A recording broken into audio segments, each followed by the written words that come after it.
إن الحمد لله نحمده ونستعينه ونستغفره ونعوذ بالله من شرور أنفسنا ومن سيئات أعمالنا من يهده الله فلا مضل له ومن يضلل فلا هادي له وأشهد أن لا إله إلا الله وحده لا شريك له وأشهد أن محمدا عبده ورسوله صلى الله عليه وعلى آله وصحبه وسلم تسليما كثيرا. أما بعد، فقد روى الإمام الطبراني أنه كان في زمن النبي صلى الله عليه وسلم منافق يؤذي المؤمنين، فقال بعضهم قوموا بنا نستغيث برسول الله صلى الله عليه وسلم من هذا المنافق، فقال صلى الله عليه وسلم لا يستغاث بي وإنما يستغاث بالله عز وجل. حاضرین گرامی، استغاثہ بغیر اللہ، غیر اللہ سے فریاد کرنا، غیر اللہ سے دعا کرنا، طلب کرنا، نفع کی امید رکھنا اور تکلیف کے دور کرنے کی فریاد کرنا، یہ کھلا ہوا شرک ہے۔ اس سلسلے میں آیات اور احادیث بکثرت ہے۔ صاحب کتاب نے کتاب کے 13ویں باب، جو باب من الشرک ان یستغیث بغیر اللہ او یدعو غیر اللہ، استغاثہ اور اللہ کے علاوہ کو پکارنے کے شرک ہونے کے سلسلے میں جو باب ذکر کیا ہے، قائم کیا ہے، جس میں 4 آیتیں انہوں نے ذکر کی ہیں اور 4 آیتوں کی مختصر تفسیر اور ان کا مختصر درس ہم اپنی مجلسوں میں اس سے قبل لے چکے ہیں۔ یہ ایک آخری حدیث ہے جس کی سند اہل علم نے کلام کیا ہے، سند ضعیف ہے، لیکن صرف تائید کے لیے، استئناس کے لیے صاحب کتاب اس کو یہاں لائے ہیں۔ اور حدیث یہ کہہ رہی ہے کہ نبی صلی اللہ علیہ وسلم کے زمانے میں ایک منافق تھا، اور مشہور منافق عبداللہ بن ابی تھا، تو اس کا نام تو ذکر نہیں ہے، لیکن احتمال ہے کہ وہی شخص رہا ہوگا، کیونکہ وہ اکثر مسلمانوں کو چھیڑتا تھا، ان کی عزت و آبرو پر حملے کرتا تھا۔ تو بعض نے کہا، اب بعض سے مراد ایک شخص یا کئی لوگ مل کے آئے نبی صلی اللہ علیہ وسلم کے پاس، اور بعض روایت میں ہے ابو بکر صدیق رضی اللہ عنہ تھے، اور کہا کہ یا رسول اللہ، ہم آئے ہیں اس منافق کے مقابلے میں آپ سے فریاد کرنے کے لیے۔ تو آپ نے فرمایا لا یستغاث بی، مجھ سے فریاد نہیں کی جا سکتی، فریاد تو صرف اللہ عز و جل سے کی جا سکتی۔ گویا استغاثہ کا لفظ اللہ سبحانہ و تعالیٰ کے حق کی حفاظت کی خاطر، توحید کے پہلوؤں کی حفاظت کی خاطر، اللہ سبحانہ و تعالیٰ کے ساتھ ادب کو برتنے کی خاطر اس لفظ کا استعمال بھی نبی صلی اللہ علیہ وسلم نے اپنے لیے پسند نہیں فرمایا۔ حالانکہ یہ وہ فریاد تھی، یہ وہ آپ سے گزارش تھی جس پر آپ قادر تھے۔ کوئی بھی قادر ہے، ہم میں سے کسی کو بھی اگر کوئی کہے کہ دیکھیے محلے میں ایک شخص، محلے کا چودھری ہے، ذمہ دار ہے، اس کے پاس آدمی آئے اور کہے کہ ہم کو فلاں شخص گالی دیتا ہے، پریشان کرتا ہے، مثال کے طور پر جب اس راستے سے خواتین گزرتی ہیں، لڑکیاں گزرتی ہیں، ان کو چھیڑتا ہے، تو محلے کا کوئی ذمہ دار ہے، وارڈ کونسلر ہے، M L As, M Ps وغیرہ دوسرے، یا اعلیٰ ادھیکاری جو پولیس کے افسران ہیں، ان کو تو چھوڑیے، ایک عام آدمی بھی ہمدردی کا جذبہ رکھے گا اور اس سے ملے گا یا اس کو بلائے گا، دھمکائے گا، ڈرائے گا، اور اگر اس کا بس چلے گا تو وہ اس کی پٹائی بھی کرے گا۔ یہ عام سی بات ہے، یہ کوئی ایسی بات نہیں ہے کہ یہ وہ فریاد ہے جس پر اللہ کے سوا کوئی قادر نہیں ہے۔ اللہ میں بیمار ہوں، لا علاج مرض ہم کو ہو گیا ہے، ڈاکٹروں نے جواب دیا ہے، تو اللہ سے نہ کہہ کر کے آپ کے پاس، اے بزرگ آپ کے پاس آیا ہوں، ہزاروں میل دور سے آیا ہوں، آپ انہونی کو ہونی کر دیتے ہیں، تمام اطباء نے جواب دے دیا، آپ ہم کو اچھا کر دیا، لا الہ الا اللہ۔ اس طرح کی فریاد اور طلب غیر اللہ سے شرک ہے۔ لیکن کوئی کسی کو مار رہا ہو، کوئی کسی کو پریشان کر رہا ہو، اور آپ اس کا دفاع کر سکتے ہیں، بچا سکتے ہیں، یہ آدمی کے بس میں، اختیار میں ہے، تو اگر اس کی فریاد کی جائے، بھئی بچاؤ، دیکھو یہ پریشان کر رہا ہے، اس سے ذرا نپٹو، تو یہ کوئی ایسی چیز نہیں ہے کہ یہ شرک ہو، اور ہم اس کو شرک نہیں مانتے، کوئی اس کا شرک نہیں مانتا۔ قوت اور تاثیر کا مالک اللہ ہے، اس کا اگر قوت اور تاثیر دوسرے کے اندر محسوس کرتے ہیں، مرض سے افاقہ دے سکتا ہے، ڈوبنے والے کو نجات دے سکتا ہے، مرنے والے کو بچا سکتا ہے، محتاج کو مالدار کر سکتا ہے، روزی روٹی کے لیے پریشان ہے اس کو روزی روٹی دے سکتا ہے، بے اولاد کو اولاد دے سکتا ہے، وغیرہ ذالک۔ اس میں استغاثہ، فریاد، دعا شرک ہے۔ اس سے خلط مبحث نہیں ہونا چاہیے کہ مطلق پکار شرک ہے، تو کیسا تم بیوی کو پکارتے، بیٹی کو پکارتے، اپنے دوستوں کو پکارتے، اپنے دوستوں سے کام لیتے، ان سے ہیلپ کر لیتے، تو کیا ایسا نہیں کرتے کہ یہ شرک ہے؟ نہیں، جس پر انسان قادر ہو اس سے فریاد کرنے میں، اس سے گزارش کرنے میں، اور اس طرح کی چیزوں کا سوال کرنے میں جس کے دینے پر وہ قادر ہو، شرک نہیں ہے۔ تو آپ کے بس میں تھا، اختیار میں تھا کہ آپ منافق کو بلاتے، ڈانٹتے، بلکہ آپ مار بھی سکتے تھے، لیکن آپ نے لفظ استغاثہ کی حیثیت کو سمجھا اس کی نزاکت کو سمجھی اور اللہ سبحانہ تعالیٰ کے ساتھ ادب کا مظاہرہ کرتے ہوئے فرمایا کہ یہ لفظ کا استعمال میرے لیے مت کرو، انما یستغاث باللہ، اللہ سے فریاد کی جاتی ہے۔ یہ صرف نبی صلی اللہ علیہ وسلم نے توحید کی حفاظت کی کہ غوث العظم اللہ ہے، شدت اور تکلیف کو دور کرنے والا اللہ ہے، لیکن یا غوث کے نعرے لگتے ہیں، شرکیہ نعرے لگتے ہیں۔ تو نبی صلی اللہ علیہ وسلم نے اس لفظ کو اپنے لیے پسند نہیں کیا، اس چیز میں جس پر آپ اللہ کے فضل سے قادر تھے۔ حالانکہ یہاں استغاثہ کا لفظ بولنا جائز ہے، لیکن آپ نے احتیاط اور افضلیت کو راہ دیا۔ اس آیت سے اگر کوئی اعتراض کرے جو سورہ قصص کے اندر آیت نمبر 15 ہے، فَاسْتَغَاثَهُ الَّذِي مِنْ شِيعَتِهِ عَلَى الَّذِي مِنْ عَدُوِّهِ، حضرت موسیٰ علیہ السلام کے شیعہ جماعت یعنی بنی اسرائیل کے ایک شخص نے جس کو قبطی مار رہا تھا، مصری قبطی مار رہا تھا، تو یہ کہا کہ حضرت موسیٰ مجھے بچاؤ، موسیٰ مجھے بچاؤ، اس ظالم سے یہ ہم کو پیٹ رہا ہے، مار رہا ہے۔ فَاسْتَغَاثَهُ الَّذِي مِنْ شِيعَتِهِ، موسیٰ علیہ السلام کی جماعت کے ایک آدمی نے اپنے دشمن کے خلاف موسیٰ سے استغاثہ کیا، فریاد کی کہ موسیٰ بچاؤ، یہ ہم کو پیٹ رہا ہے۔ تو حضرت موسیٰ علیہ السلام گئے اور ظالم قبطی مصری کو پکڑا اور کہا کیوں پکڑ رہے ہو، اور اس میں ایک گھوسا لگا دیا، جڑ دیا، اور اللہ کے اذن سے وہ گھوسا اتنا بھاری پڑا کہ وہ مر ہی گیا۔ واقعہ مشہور ہے۔ تو موسیٰ علیہ السلام سے اس نے استغاثہ کیا، بچاؤ بچاؤ، اس بچانے پر وہ قادر تھے۔ تو اسے استغاثہ کا لفظ استعمال کرنا جائز تو ہے، لیکن بہتر یہ ہے کہ اس لفظ کو استعمال نہ کیا جائے۔ لہذا حدیث میں اور آیت کے درمیان تطبیق یہی دی جائے گی کہ استغاثہ ایسے کام کے لیے کسی کو پکارنا جس پر وہ قادر ہو، اس کو لفظ استغاثہ سے تعبیر کیا جا سکتا ہے، جائز ہے، لیکن بہتر یہ ہے کہ اس لفظ کا استعمال اللہ کے علاوہ کے لیے نہ کیا جائے، افضلیت۔ بہرحال استغاثہ اور فریاد جیسا کہ آپ نے سنا کہ صرف اللہ سے کرنی چاہیے، اور یہی ایک مسلمان کی ذمہ داری ہے، یہ واجب ہے ہمارے اوپر کہ ہم اس کو محسوس کریں۔ لوگ غیر اللہ سے استغاثہ کرتے ہیں اور اس سلسلے میں ان کے بہت سارے شبہات پیش کرتے ہیں۔ الحمدللہ صاحب کتاب نے کشف الشبہات کے نام سے ایک عظیم کتاب لکھی ہے جس میں عباد القبور کے شبہات کو دور کیا کہ غیر اللہ سے فریاد نہیں کر سکتے، اور غیر اللہ سے پکار کیسے نہیں سکتے، اور غیر اللہ کا واسطہ اور وسیلہ کیسے نہیں پکڑ سکتے۔ اس سلسلے میں ان کے بہت سارے شبہات ہیں جن کا صاحب کتاب امام محمد بن عبد الوہاب رحمۃ اللہ علیہ نے مستقل ایک تالیف میں جواب دیا ہے۔ ہم یہاں آپ کے سامنے چند شبہات ان کے ذکر کرتے ہیں جس سے آپ کو یہ بات سمجھنے میں مدد ملے گی کہ اللہ کے علاوہ سے فریاد کرنا اور اللہ کے علاوہ کسی کی ذات کا اللہ کو واسطہ دینا یہ جائز نہیں ہے۔ اس سلسلے میں ترمذی کی حدیث پیش کی جاتی ہے کہ عثمان بن حنیف نام کے ایک صحابی تھے، نابینا صحابی تھے، وہ نبی صلی اللہ علیہ وسلم کی خدمت میں آئے اور انہوں نے عرض کیا کہ یا رسول اللہ، آپ اللہ سے ہمارے واسطے دعا کر دیجئے کہ ہماری آنکھ کی بینائی واپس ہو جائے، اللہ تعالیٰ ہم کو بینا کر دے، میں اپنی آنکھوں سے دیکھنا چاہتا ہوں دنیا۔ تو آپ نے کہا کہ اگر صبر کرو تو بہتر ہے، اور چاہو تو میں دعا کر دوں۔ انہوں نے کہا نہیں، آپ میرے لیے دعا کر دیجیے۔ تو آپ نے کہا کہ ٹھیک ہے، چلو جاؤ وضو کرو، اچھی طرح وضو کرو، اور آؤ اللہ تعالیٰ کے سامنے ہاتھ پھیلاؤ اور کہو کہ اے اللہ، میں تیرے نبی کے واسطے سے، میں تیرے نبی کے ذریعے، غور کیجیے گا، واسطہ کہہ لیجیے، ذریعہ کہہ لیجیے، بات ایک ہی ہے، میں تیرے نبی کے ذریعے تیری طرف متوجہ ہوتا ہوں، نبی رحمت کے ذریعے میں تیری طرف متوجہ ہوتا ہوں، تو میری تکلیف دور کر دے، فشفع فیہ، اور ان کی سفارش کو میرے حق میں قبول فرما لے۔ یہاں جو ہماری گفتگو ہے کہ غیر اللہ کو پکارنا، اموات صالحین کو پکارنا ایسے کاموں کے لیے جن پر اللہ کے سوا کوئی قادر نہیں۔ ظاہر ہے کہ مادرزاد اندھے کو کوئی دنیا کا ڈاکٹر اچھا نہیں کرتا، وہ اللہ ہی اچھا کرے گا۔ تو گئے نبی صلی اللہ علیہ وسلم سے کس چیز کی دعا کی؟ آنکھ کی بینائی ہماری واپس ہو جائے، یہ دعا کر دیجیے۔ یہاں گفتگو ہے اموات صالحین کو پکارنا ان کاموں کے لیے جن پر اللہ کے سوا کوئی قادر نہ ہو، سجدہ کرنا ہو، ان پر چڑھاوے چڑھانا، اس کی شرکیت آ رہی ہے آپ کے سامنے، اور یہاں دلیل پکڑی جا رہی ہے۔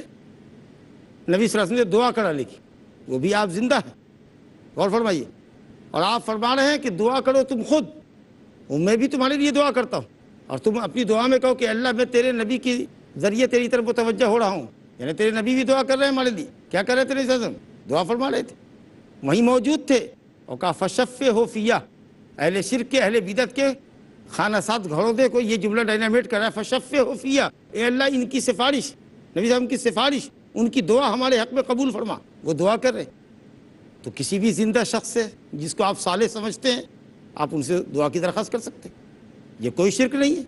اور خود نبی صلی اللہ علیہ وسلم کی دعا کی قبولیت کے لیے آپ نے فرمایا کہ تم میرے لیے دعا کرو کہ اللہ تعالیٰ میری دعا تمہارے حق میں قبول فرمائے، غور کیجیے، اور آپ وہیں موجود بھی ہیں، اہل علم نے اولاً تو اس حدیث کی سند میں کلام کیا ہے، لیکن یہ جواب ہم دے رہے ہیں آپ کو کہ اگر اس حدیث کو ہم صحیح تسلیم بھی کر لیں تو یہ بات سامنے آتی ہے کہ وہاں نبی صلی اللہ علیہ وسلم سے دعا کی درخواست ہو رہی ہے، اموات کے سامنے کھڑے ہو کر کے اموات کو پکارا جا رہا ہے، ان کا وسیلہ پکڑا جا رہا ہے، ایسی بات نہیں، یا خود نبی صلی اللہ علیہ وسلم کی ذات کا واسطہ دیا جا رہا ہو، یہ بات بھی جانی ہے انہیں۔ کہا نبی صلی اللہ علیہ وسلم سے دعا فرما دیجیے، آپ نے کہا صبر کرو تو اچھا، کہا نہیں دعا کر دیجیے، کہا ٹھیک ہے دعا کرتا ہوں، تم بھی دعا کرو، وضو کرو دعا کرو، اور اللہ تعالیٰ سے کہو کہ اللہ تیرا نبی جو ہمارے حق میں دعا کر رہا ہے اس کی دعا کو قبول فرما۔ اللہ اکبر۔ خود نبی صلی اللہ علیہ وسلم اس سے یہ کہہ رہے ہیں کہ تم ہماری دعا کی قبولیت کے لیے دعا کرو۔ انشاءاللہ وقفے کے بعد گفتگو جاری رہے گی۔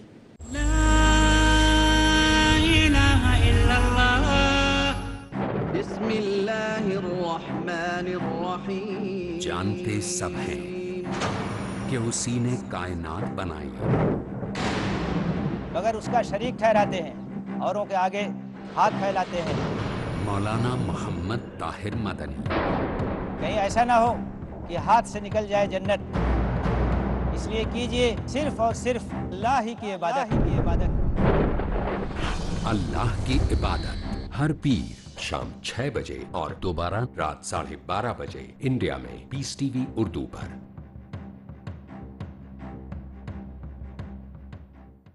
جھوٹ کا اندھیرا کتنا ہی گہرا کیوں نہ ہو، سچائی کی ایک کرن سے مٹا دینے کے لیے کافی ہے۔ ہر پہلو، ہر نظریہ، ہر نقطہ سچ کا، ہر دم، ہر پل، ہر لمحہ سچ کو پیش کرنے کی جستجو۔ آئیے میرے ساتھ اور حق کو جانیے۔ عالم انسانیت کے لیے سچائی کی روشنی۔ ڈاکٹر ذاکر نائک پیش کریں گے اظہار حق، آج رات 10 بجے اور دوبارہ صبح 8:30 بجے انڈیا میں پیس ٹی وی اردو پر۔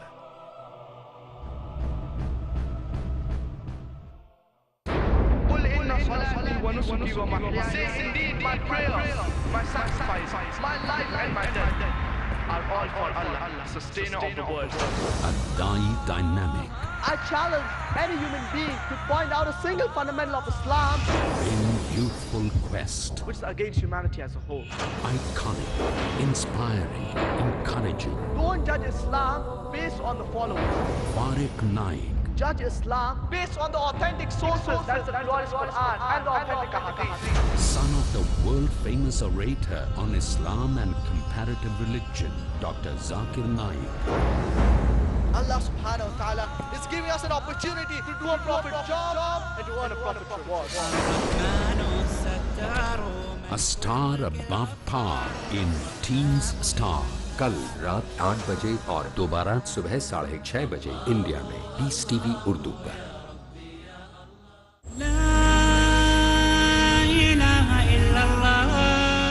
السلام علیکم ورحمۃ اللہ وبرکاتہ۔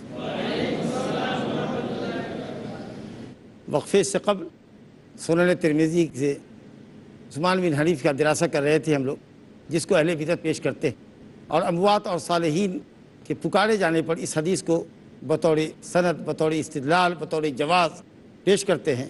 حالانکہ اموات کو پکارنا، وہاں چڑھاوے چڑھانا، قبروں کا طواف کرنا، سجدہ کرنا، یہ ایک الگ نوعیت کی چیز ہے جو شرک ہے۔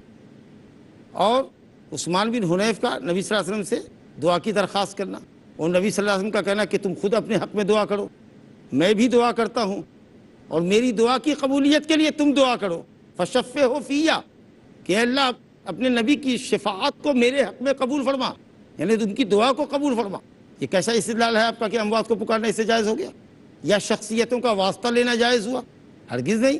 وہاں یہ نہیں تھا کہ وہ نبی صلی اللہ علیہ وسلم سے دور تھے اور گھر میں کہہ رہے تھے یا اللہ تیرے نبی کا تجھ کو واسطہ، تیرے نبی کے واسطے سے ہم تجھ سے سوال کرتے ہیں، ایسا بھی نہیں تھا۔ نبی صلی اللہ علیہ وسلم وہاں موجود ہیں، دعا کر رہے ہیں، ذات کا وسیلہ بھی نہیں۔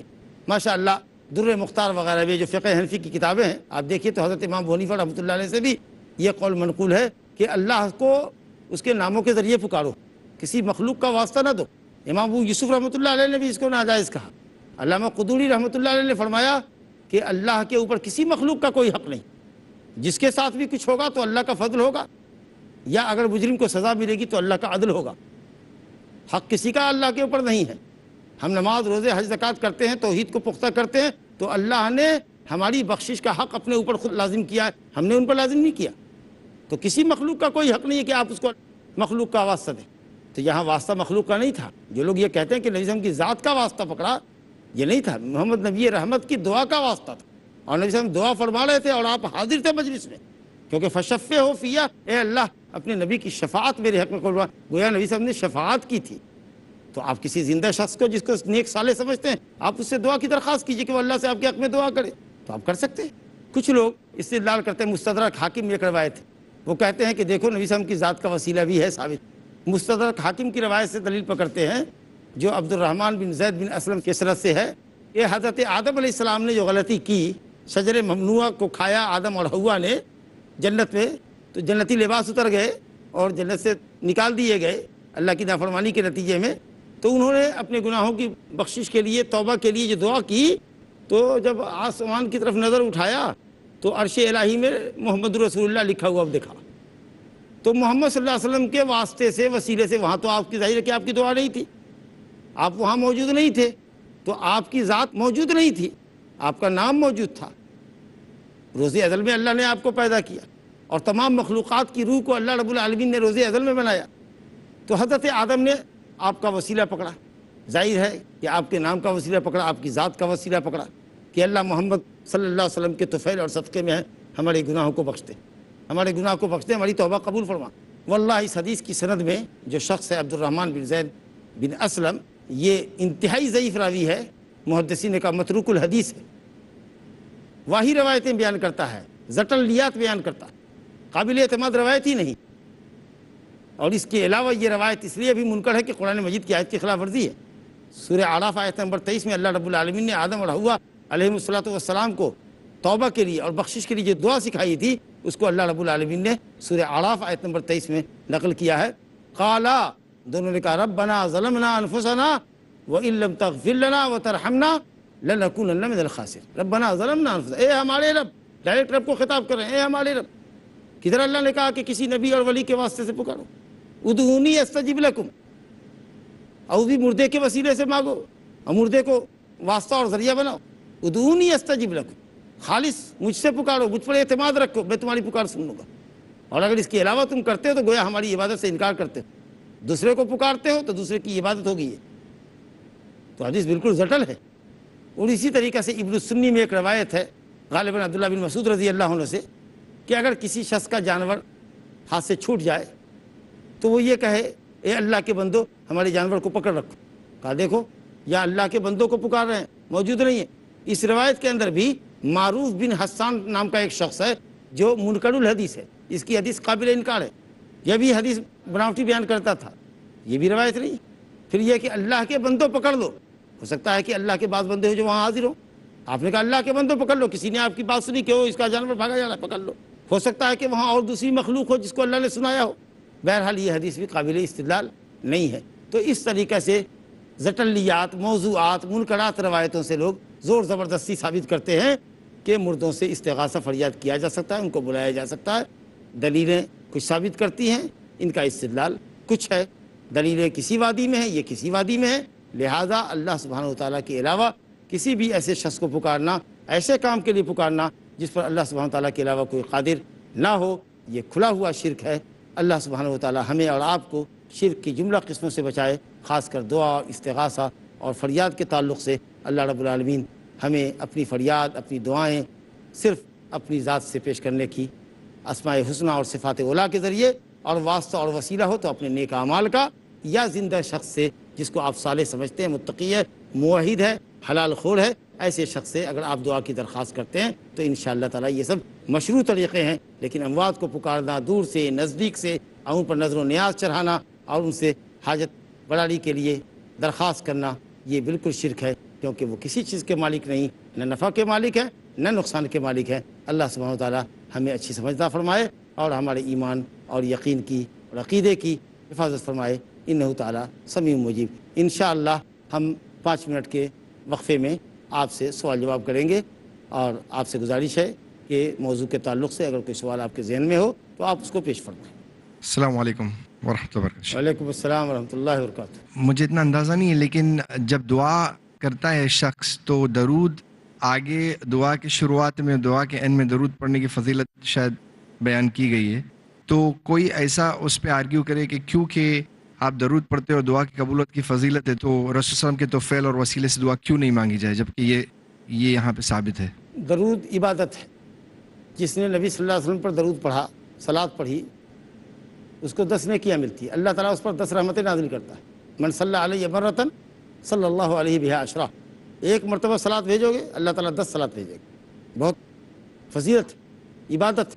تو دعا کی قبولیت کے لیے جو شرائط ہیں اور جو آداب دعا سکھلائے گئے ہیں اس میں یہ ہے کہ شروع میں آدمی اللہ کی تعریف کرے، نبی صلی اللہ علیہ وسلم پر درود و سلام بھیجے، پھر اپنی حاجتوں کا اللہ تعالیٰ سے سوال کرے، پھر آخر میں نبی صلی اللہ علیہ وسلم پر صلات بھیجے، اللہ تعالیٰ کی تعریف کرے، آمین کہے، انشاءاللہ اللہ تعالیٰ دعا قبول کرے گا.